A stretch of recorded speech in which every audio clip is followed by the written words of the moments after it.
Identidades.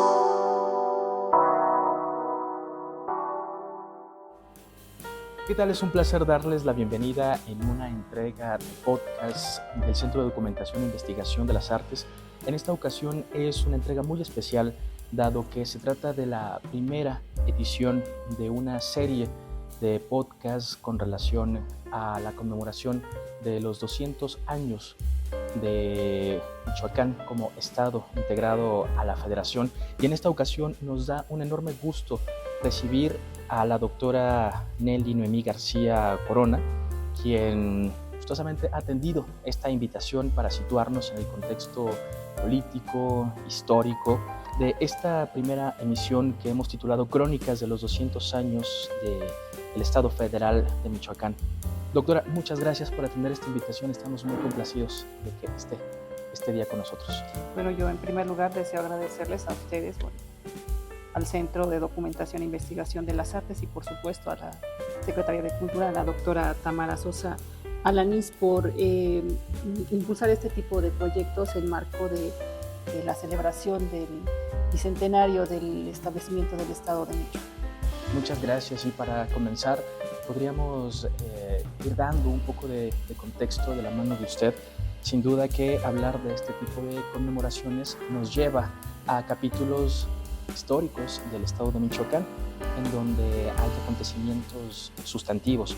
Uno de ellos podríamos ir mencionando es el acta constitutiva de la Federación Mexicana del año 1824, conforme a los estudios como académica, cómo es que se establece o organiza la estructura de gobernanza del país, de la cual Michoacán forma parte, ya incorporado a esta federación. A partir de este documento, ¿qué continúa para el país y sobre todo para Michoacán? Bueno, primero que nada, sí creo pertinente remarcar que provincias como Jalisco, Yucatán, Oaxaca y Zacatecas se habían declarado estados a la caída del Imperio de Iturbide. Estamos hablando en los meses de marzo, abril de 1823, y estas presionaron para que se estableciera el federalismo. Y en ese sentido, en un escenario complicado de muchos conflictos, finalmente se decide que se elija un nuevo Congreso Constituyente que va a ser el encargado justamente de emitir esta acta constitutiva, la cual se empieza a discutir el 3 de diciembre de 1823 y se termina promulgando el 31 de enero de 1824. Esta acta constitutiva establecía en sus artículos, se establecía una república representativa, popular y federal integrada por estados. Entre ellos, pues ahí se encontraba el estado de Michoacán.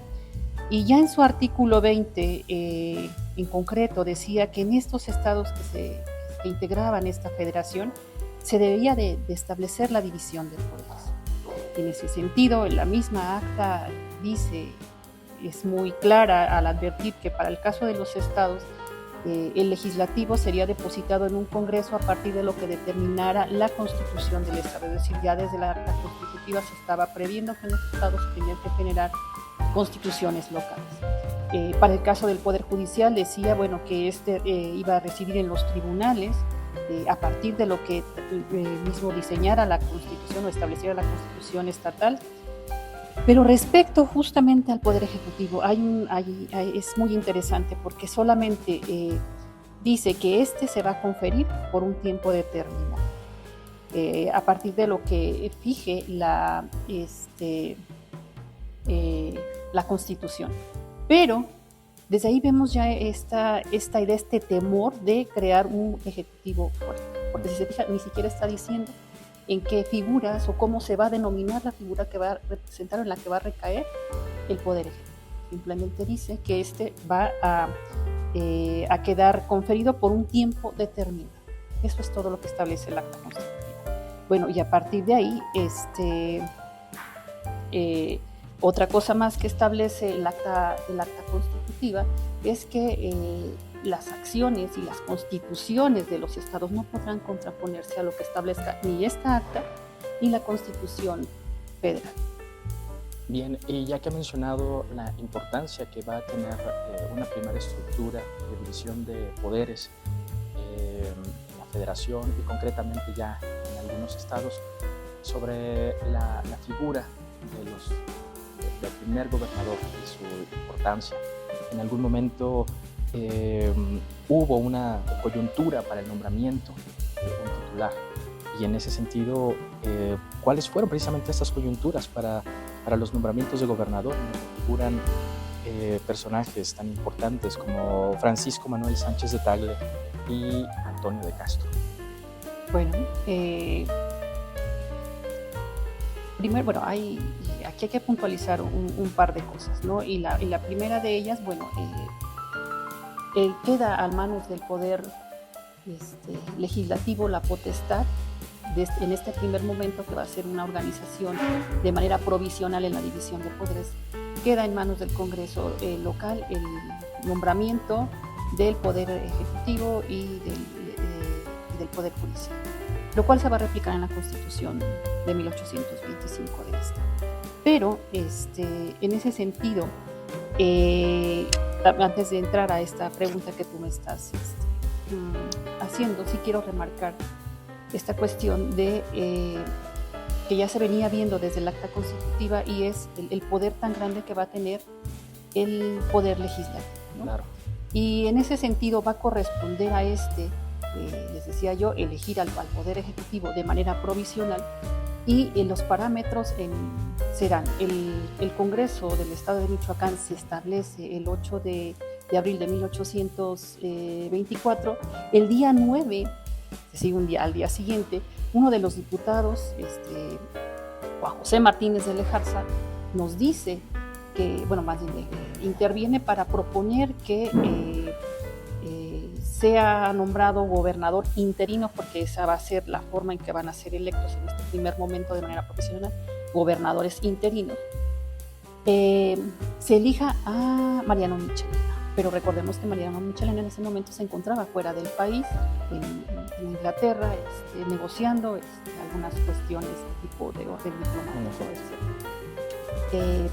La propuesta se queda ahí, dicen que se va a retomar cuando el tema sea pertinente. Curiosamente, al día siguiente, el día 10 de abril, hay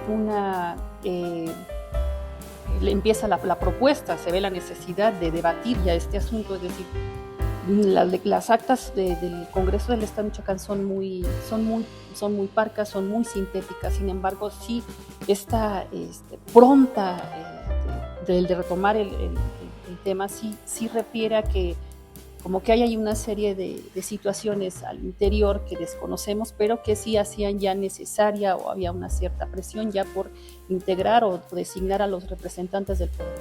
Y en este sentido, bueno, se designan a Francisco Manuel Sánchez de Tagle, y como teniente de gobernador, segundo al cargo, quedaría Antonio de Castro. Y en este sentido es importante señalar, y seré muy breve, pero sí quiero marcar que aunque Francisco Sánchez de Tagle es designado como gobernador interino, es solamente en nombramiento, porque él nunca tomó posesión del cargo. Es decir, hacia el mes de julio, 9 de julio, está llegando al Congreso del Estado información de que el gobernador electo no se va a presentar, que está renunciando al cargo. El día 17 de ese mismo mes se está designando entonces a Antonio de Castro como ya gobernador interino del Estado de Michoacán. Efectivamente, es una parte importantísima de la historia en el que abordar los contextos nos lleva también a qué ocurría o cómo es que se desarrollaban precisamente los procesos de elección de quienes habían de encabezar la función de gobernador en este momento. Sí, claro.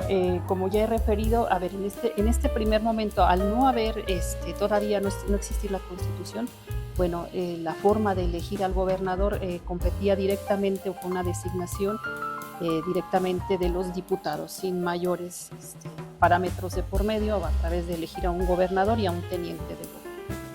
Cuando se crea la Constitución de 1825, ya los parámetros serán mucho más claros, ¿no? El proceso de elecciones es mucho más complejo de lo que hoy en día vienen a ser los procesos electorales, porque efectivamente para ese momento ya a partir de la Constitución del 25 quedaban claros los procedimientos bajo los cuales se debería de hacer la elección. Y bueno, vamos a hacer una explicación. Seremos breves, pero trataremos de ser muy precisos, ¿no? Las elecciones en aquella época eran en 3 niveles. Eran elecciones primarias, secundarias y elecciones de estado o de provincia. Las elecciones primarias se hacían a partir de en las poblaciones donde hubiera 500 almas, 500 personas, 500 habitantes, quienes podían votar en el primer proceso electoral los que fueran mayores de 18 años, ya a partir de 1825 hasta 1834, pues eran los que fueran mayores de 21 años o 18 siendo casados. A partir de estos 500 pobladores se elegía a un representante, a un elector secundario, que iba a pasar, se iba a desplazar al partido, a la cabecera del partido, donde se iban a reunir todos los electores primarios que habían sido seleccionados, y ahí iban a seleccionar a un elector secundario por cada 20 primarios. Y aquí, para ser elector secundario, tenían que ser las personas mayores de 25 años. ¿Okay? Después de que se elegía estos representantes por partidos, se pasaban, o estos integrarían las juntas provinciales o de estado, que se reunían ya aquí en la capital, en Valladolid en ese momento. Y bueno, en ese sentido, ellos eran los responsables en un primer momento y en ese nivel de orden de elegir a los diputados, ¿no? A los miembros de los congresos estatales. Y después tenían la facultad, ¿verdad?, de nombrar al día siguiente una terna de la cual se elegiría al gobernador y al vicegobernador. En este sentido, de esa terna que daba esta junta electoral, se pasaba al Congreso del Estado y este era el encargado, y ahora sí, de votar quién sería de esos 3 electores. Es decir, en un primer momento un gobernador, un vicegobernador, pero también como parte del Ejecutivo se había estructurado en la Constitución que dentro de este poder debía de quedar o de existir un Consejo de Gobierno, que era un cuerpo consultivo que se encargaba de vigilar, esa era la palabra, por eso el Ejecutivo en estos momentos nace muy coartado, nace muy vigilado en esta preocupación de que no se convierta en una figura despótica y tiránica. Y entonces este Consejo de Gobierno va a estar supervisando que el gobernador no cometa faltas a las leyes emitidas por el Congreso, pero sobre todo que no falte a la Constitución del Estado. Entonces, en este sentido y en este orden se elige esta Junta de Estado, elige a los diputados, al día siguiente elige la terna de gobernador y elige a los miembros del Consejo. Y finalmente, para poder designar al gobernador, les digo, tenía esta terna que pasar al Congreso en turno y sería el encargado de hacer la respectiva votación. Sin duda que es una historia a la que también la sociedad en su conjunto ha hecho parte importantísima, no solamente en términos políticos, sino también una historia de la gobernanza que Michoacán tiene también de ese momento como un desafío al porvenir. Doctora, le agradecemos enormemente que haya aceptado esta invitación y a la espera de tener una próxima visita de parte de usted, agradecemos este esfuerzo que ha hecho para comentarnos en términos muy breves, parte también de lo que usted ha desarrollado como académica y con una trayectoria brillante tanto en la Universidad de Michoacán, de San Nicolás de Hidalgo, en el Colegio de Michoacán y también como parte de la Asociación de Cronistas. Le agradecemos enormemente y nuevamente invitarles a que se enlacen con nosotros a nuestras plataformas, tanto en la Secretaría de Cultura como en el Centro de Documentación e Investigación de las Artes.